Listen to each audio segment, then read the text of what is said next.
The presence of these American forces who killed the leaders of victory is illegal in Iraq, and I believe the Iraqi state, the Iraqi people, and the religious establishment do not welcome the presence of these forces in Iraq, therefore their fate will end. God willing, the investigative committee and the Iraqi judiciary will continue the investigation process for this crime, and we will work hard to prosecute everyone who helped and committed this great crime. Joining me now is Mohammad Marandi. He's a political analyst focusing on Iran and the Middle East, as well as a professor at the University of Tehran. Professor, thank you so much for joining us on the program. First off, just give us some insight into how important of a figure General Soleimani was for Iran. He was very important because he led the war on ISIS and Al-Qaeda. We have to remember that just recently, WikiLeaks revealed that Jake Sullivan, the incoming U.S. National Security Advisor for Biden, admitted in a February the 12th, 2012 email to Hillary Clinton that in Syria, ISIS and Al-Qaeda, specifically, he said, was on the side of the United States. And of course, we know that ISIS came out of Al-Qaeda. So what the Iranians were saying from the very beginning in Syria, that Al-Qaeda and the United States were working together and the West was constantly ridiculing this, is come out. And obviously that's one reason why Assange is a political prisoner in the UK now.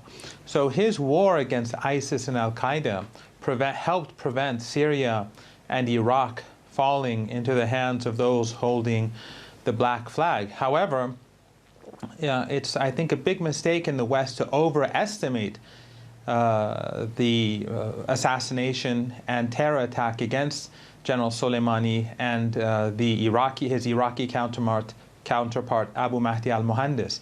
Iran is a very sophisticated country with a sophisticated political establishment and institutions, right. And it has competent leaders, and this is a very Orientalist worldview that we often hear in the West, that somehow Iran is, or non-Western countries, their future is linked to individuals. Right. It has also caused, this assassination has also caused ongoing tension between the U.S. and Iran. The U.S. is saying on one hand that they're protecting themselves against any possible attacks from Iran by sending B-52 bombers to the Middle East, and Iran is saying Israel could be a reason for the U.S. to target them. Where do you see this constant conflict between the two countries leading to? Well, this is a one-sided conflict. This is the Persian Gulf, after all, where the B-52 bombers have been flying alongside Iran's coast.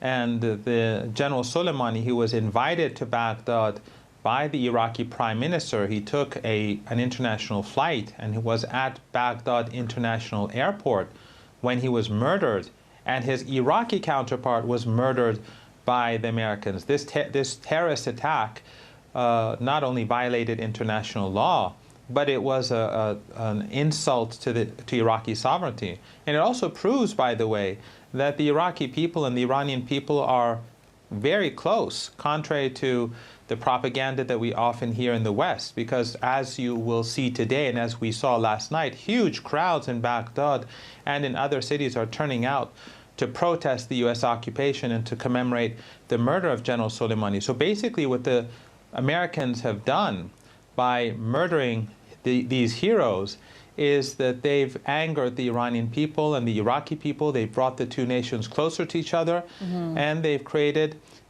greater momentum for the expulsion of the U.S. occupation forces. Right. Professor, Trump, as we know, has less than 20 days left in office, and Joe Biden is going to have to take on this long list of issues that need to be sorted out. How do you expect relations to be between the two countries under Biden's administration?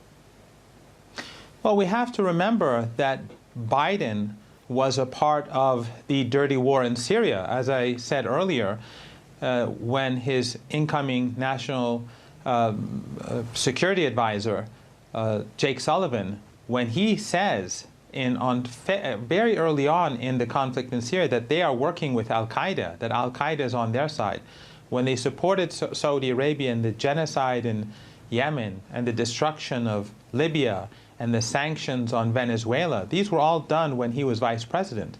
So Iran doesn't have any great expectations for Biden. Iran sees him as just as brutal and inhumane as Trump. However, Biden does want to be seen as the anti-Trump, just as Trump wanted to be seen as the anti-Obama. So he will probably make some moves towards easing tensions. And the ball is in the court of the United States. Iran was the side that was abiding by its commitments to the nuclear deal, and the Americans were violating it. So we have to see how far Biden goes. If Biden behaves like a decent president, the Iranians will reciprocate. If he doesn't, the Iranians will have to respond with strength. All right, Professor Mohammad Marandi, thank you so much for joining us on the program and sharing that analysis with us.